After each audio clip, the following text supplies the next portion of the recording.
Okay, well, some of my things got it doesn't matter. Basically, had to start halfway. Had to start recording over halfway through. Okay, I'm just gonna get rid of some of the stuff that we've talked about here, and focus on some of these other things, just about the twin deck in general that might be worth going over for thought process stuff. Although I'll try to be a lot quicker about these. First thing, um, to talk about is just, I guess, you know, IP. Why run this in this deck, right? What is a good reason for running something like this? Um, because obviously you have things like, in the format like Branded or like, Kashtira, where you get this on their board, and what are they going to do? Uh, Not a lot, because they need this off the field in order to play the game, um, which is great. So that's pretty good reason to run it. But another reason to main deck this in specifically Live Twins, but also really any other link based deck that can abuse it, is because, on normal summon, you can target a link in the grave and special summon it, so that it points to this card, which is nutty card or nutty effect, right? Really good to have. Um, and the reason for that is because sometimes you're just gonna end up drawing into this card, and oh boy, is it going to suck.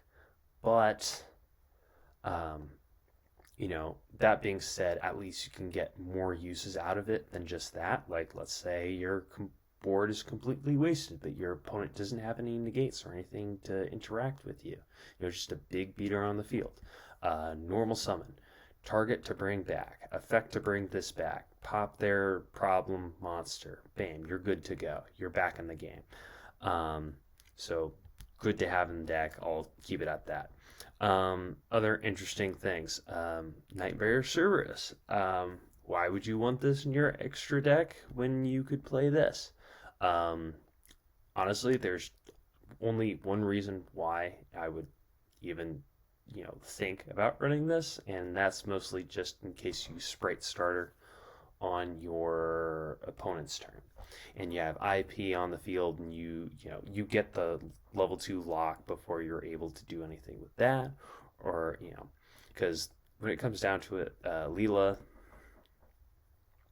she's already your pot, but like Unicorn, she targets anything. Problem with Cerberus, it's only special summon monsters, so you can't get rid of problem normal summons if they get them there. Um, and also if you want that discard and then a draw, you're only going to be able to do that if you summon to where Kill is. So if she's not on the field, like she gets outed somehow, like you get a pot, but you don't get that draw, which is more guaranteed, like not completely guaranteed obviously, but more guaranteed with Unicorn, because he points to either directions, so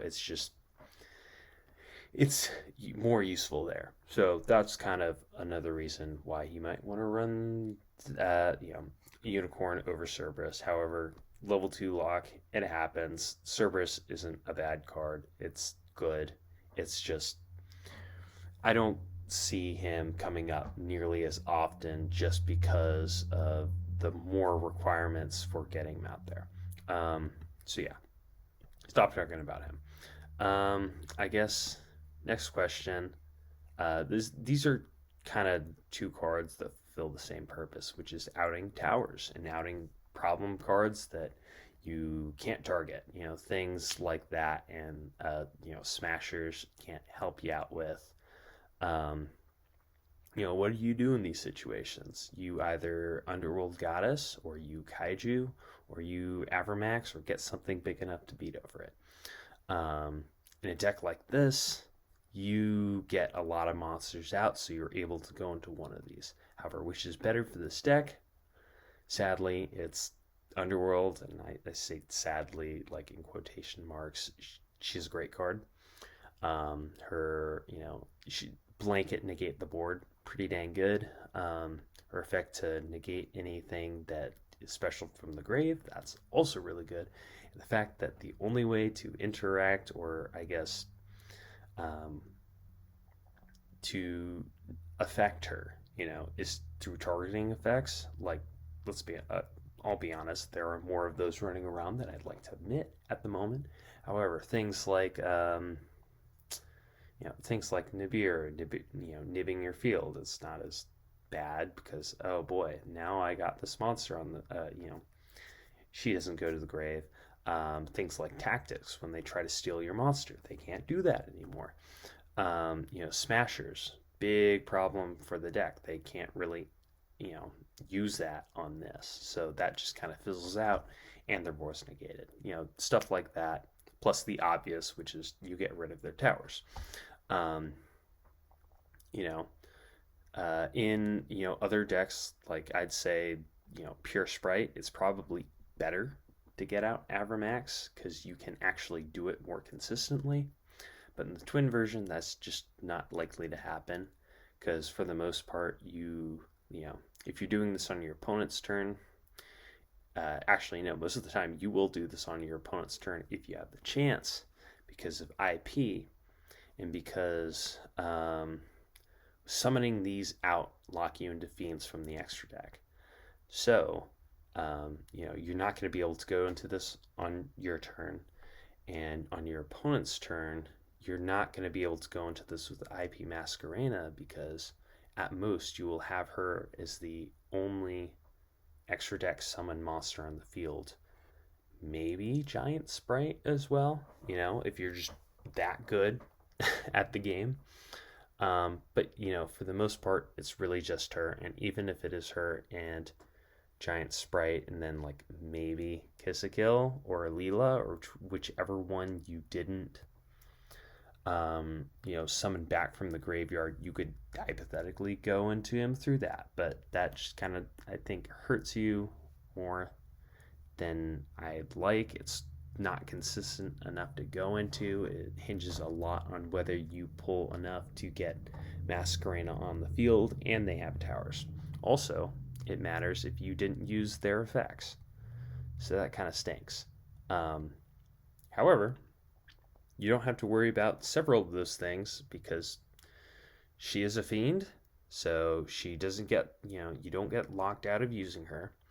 She also doesn't require specific types of monsters, it's just any. And then, of course, there's that just negate the entire board situation, which is insane. So I'd say her over Avramax in this deck. If you can find a way to consistently get this out while keeping the momentum with your negates, your pops, your draws, and everything like that, go for Avramax and tell me how you do it because I want to know. Okay, get rid of these. Interesting other things is ideas for elf replacements. Now, Mannequin Cat has seen a lot of play, not just in live twin sprites, but just in sprites in general. For a lot of reasons. I don't feel like I go into her enough, but hypothetically, she's great because if you have all your twins in the grave, you can use her to get them out, do their shenanigans, while also being able to, attack, overlay for Zeus, that kind of thing. She's got high attack. She can help you get into things like Chaos Hunter, End of Anubis, Newman, I think that's what it's called, the little turtle guy, or Thunder King Ryo. And all of those cards are just fantastic. So she's multifaceted. She can help you get out some really powerful floodgates, and then she can also help you get your engines back online. Be that the twins or the sprites, and she has an interaction where, if you have her on field when IP is summoned to your opponent's field, she can then summon out Sprite Blue, and then you have all your interactions, and you can set all your monsters into defense, no link monsters, and bam, you're good, right? That's pretty good reason. And then Muckraker is an interesting idea for an elf replacement for similar reasons, specifically for the live twin variant. Like you're not going to want to use her in the, you know,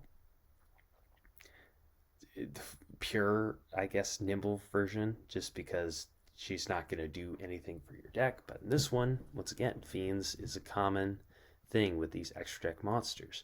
So if you get to the point in the grind game where you don't have any of these, and oh boy, do you want to get your stuff back online, you just take any two monsters, go into her, discard to summon out these. They are then protected, you know, from, I guess, destruction, you know, and you can trigger, I guess, yeah, they're protected once by her destruction, which is great. She helps you get your engine back into rotation. It's just, you know, why do this when this does more for the same thing? It doesn't require a discard, and it does, you know, it does more than just your twin stuff. If you can find a way to get this to work broken, once again, tell me that as well. I'd love to know your thought process and how you're able to do that. I'd like to try it out for myself. Okay, get rid of these. Next thing, these two monsters, they kind of fulfill the same niche, I guess not niche, but like the same function in the deck, which is they help you get into Zeus, but they also help you, you know, and they help you deal with that without having to do a bunch of they help you do that without worrying about different attack stats, right? You know, if you saw my deck profile, I mentioned that I ran this, but I immediately before the actually did the profile, I swapped it back out for Centuria. Because in my mind, it's like, okay, it's got this cool thing where it can help you OTK, but I'm just, one of the problems with, I guess, the twin version of this deck in general is that you're going to have a hard time doing that unless you get the Gamma Burst. And at that point, you have Gamma Burst, so this seems kind of unnecessary. You know, plus you're usually locked into Fiends if you're able to pull off something like a big OTK. Whereas this, like, it's got higher attack, so if it gets negated, you can still actually attack into stuff. You can bounce things like Mirror Jade back to the extra deck without worrying about that board destruction. It feels like it has more application, or like in situations where you're not doing the best. However, that was until I actually fully read this card's effect and saw that, you know, the effects of monsters, or let me read the full effect here, but detach one material from this card and place one hallucination counter on a face-up monster your opponent controls. The effects, if any, are negated. You know, and this, I hopefully I'm not mistaken here, but unlike something like Drago Stabelia, where they'll put that token, and then as soon as Drago is gone, it loses the negation effect. This doesn't seem to say as long as this is on the field. This is just monsters with hallucination counters are negated. Kind of nuts. You know, also doesn't target, so it's just you attack into a thing, you negate an effect, and then you can OTK with that. That is something I didn't realize when I first looked into this card, and you know, now I feel like I wanted to try testing it with it again. Because oh boy, who would have thought reading your Yu-Gi-Oh cards actually matters? You know. And plus, Sky Cavalry, he is a bounce, which is great, like a non-targeting bounce as well. However, you already have a spin back to deal with something like Mirror Jade, where like you need it off the board and you don't want it being banished or in the grave. So this kind of fills the same role as this, and this also fills that similar role with this, right? So that's like I don't know. I'm starting to think more about Ninja Mosquito doing a lot, being the more ideal option for the deck. However, still working on that. Take it or leave it with me. I'm not the authority on this stuff. Okay, going on to the next thing. I wanted to talk about something that I saw, which is these two cards. You see this past YCS Vegas.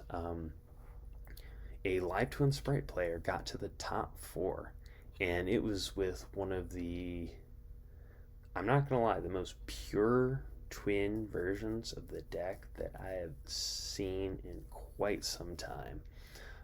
Definitely the most twin, the largest twin engine I've seen in a Sprite version of the deck. And it was because he was running six twins. I think it was three Leela, two Kiss a Kill, one Kiss a Kill Frost, and then it was three Snitch, three Secret Password. So why, I guess, is the case. Like, I guess my thought process behind why I see that and see why it would make sense. Obviously, you need to compensate because Elf is gone, so the pure version of Sprite is weaker than it used to be. This version seems to have more applications, but even then, like, Twins as a deck is a good deck. Like, it was good before the Sprite stuff. It'll probably be good if even more Sprite stuff gets hit. It's a good deck. And it seems like in this situation, the deck builder pilot, the pilot was kind of going back to that old way of doing that. And because of that, he also included desires, which I thought was also really interesting, but kind of makes sense because, this is like, I guess, a more classic version of, twin builds. The only difference is that you have, I guess, less hand traps in this case, and you're trading this out with sprites, which helps with consistency, definitely. But with that being the case, of course, Desire seems better because now you don't have to worry about getting rid of extra deck cards that matter a lot. You're drawing two instead of adding one to hand. You have enough of these to get rid of where you can still find engine pieces that will get everything into operation. It makes sense, from that standpoint. Personally, though, I'm not the biggest fan of it. Like, obviously, top four at a YCS is probably a good enough reason to say that this guy is probably a better deck theorist than me, deck builder than me, if he's able to go that far. But I guess just in my own personal thoughts, it feels like you could add in more stuff in place of specifically these cards. Like, I think Engine having six twins is good. I think that should be standard because at this point you need more of these engine cards than just the Sprite stuff. However, why three Secret Password when you can switch those out for something like Enemy Controller, which is busted in this deck, or switch it out for different kinds of hand traps or different kinds of board breakers. Like, sure, you're getting more consistency with your twin stuff, but you're also, what happens when you get too many twin cards and then you go second? And, what do you do in that situation? Like, you've lost the dice roll and oops, all twins. My opponent has several forms of negate. I can't do anything, but hope that they don't know how to hit my deck. That seems like something that would be more problematic with having this large an engine when you can, the Sprite stuff itself already is like a supplement for this engine. They work as extenders for this. It's not just um, you know that they get you into crazy cards like Gigantic and Carrots and uh, you know Red. They don't get you busted cards like Gamma Burst and Double Cross. Like, they work to further extend this and give this more options. Help you play through more things. um, so the idea of running so much of this when you could be running, I guess, more Sprite stuff, not to make it a Sprite deck, but rather to complement the twin stuff. This just seems like it's putting in more work for the same. uh, I don't know if that sounds like English or if I'm rambling here, but yeah, that's just kind of the thought there. If you're doing that, Desires seems kind of nice, although Kashtira is a deck, and if they have Diabolus and this is the only thing you can do, you are not going to have a good time. Uh, you know, Zone Lock, banished cards off the top, that's going to stink. Um, but this is definitely more affordable than something like Prosperity. I personally think Prosperity is a better card to run in a deck like this because you can find flex spots. I know because I've played basically a 9 card extra deck, because basically every single time I drew this, it was banish 3, and then if I had to do it again, I'd just banish 3 more. Um, it feels like it's better. It helps you with the same consistency that you need these for, but in less cards. So, that's my personal thoughts on that. If you can find a way, to make this work, I say go for it. If you don't have the money for this, go for this. This is not a bad option. It's just not the best option. Um, Speaking of which, like if I were to say ratios, maybe instead of 3 and 3, maybe just 2, or maybe 2 and then 1, and this is more of a spice thought here, but maybe 1 home. Now, why would you do that? Do something as silly as that. Let's say, oh dang, I just want to go into Zeus, right? So you do, normal twin, special twin, go into your Mosquito, or I guess your Sky Cavalry, and then you do your Zeus play. Get rid of the board. After that, you just have a Zeus, and you can't do anything with the sprites in hand. Hypothetically, if you have this, you can just summon out another twin, special out a sprite, and just keep doing your plays after that. Now you also have the Zeus on the field. That being said, I mean, you could just do the same thing with Sprite Starter. So, take it or leave it, I guess. Just a silly thought that I was thinking about. And I guess last twin card per se that I'd like to talk about is Treat, a good extender for this deck. Because in the YCS video deck profile, it was 3 of these, 2 of these, 1 of these. In the original live twin version, it was 3 of this, 3 of this, 2 of this, and then 1 of this. Because Treat is objectively like the worst one. I feel like as a twin player, I can say that pretty confidently. However, I don't know.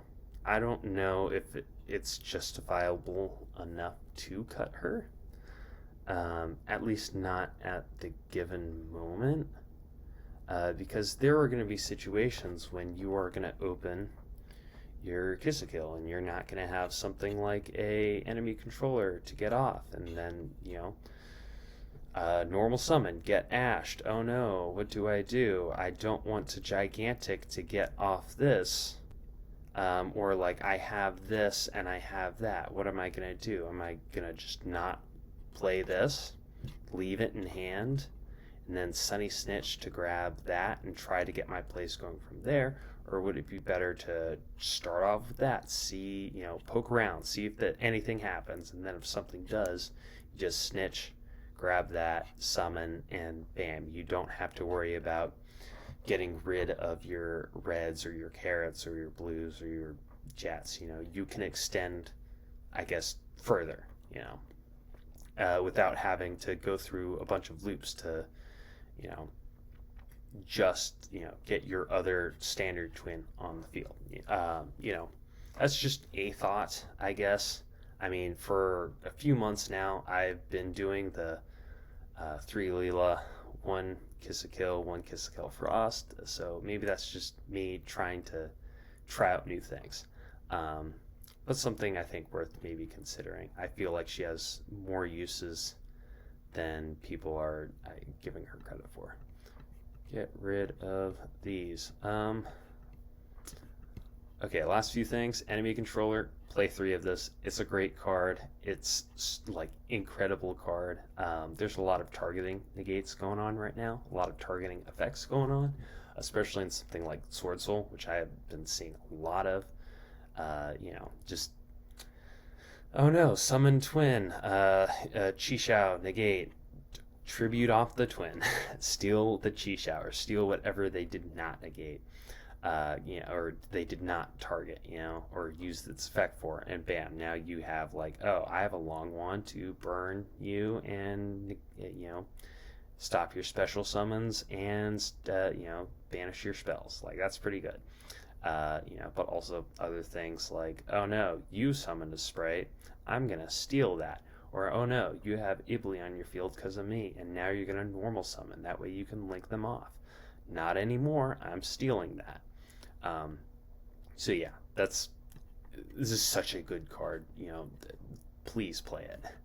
Other things, Gamma Burst, I've talked about this. I honestly think it's the best card in the deck. It helps you OTK. So I will stop talking about that. And then last thing, I had Double Cross on my list. I never used it once.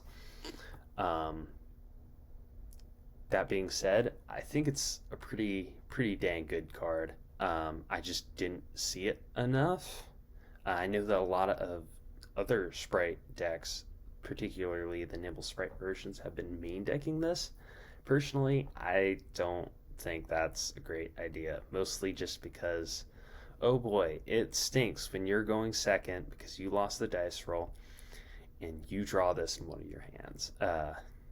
That's just the worst feeling in the world, because now you're basically playing with a 5-card hand instead of a 6-card hand. That could be something else that can be beneficial going first or second, right? If you know you're going first, I'd say side this in.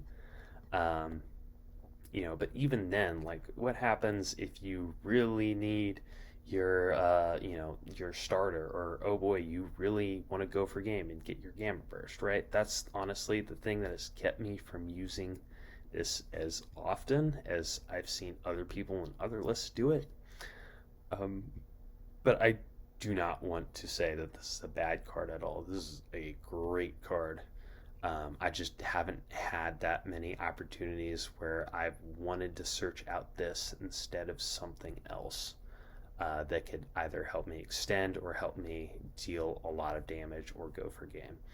I need to do more testing with it, but hey, good card. I'd say siding it in, putting it in your side deck, is the smartest decision you can make with this. If you're main decking this, I think that's not the right choice, or not the right call.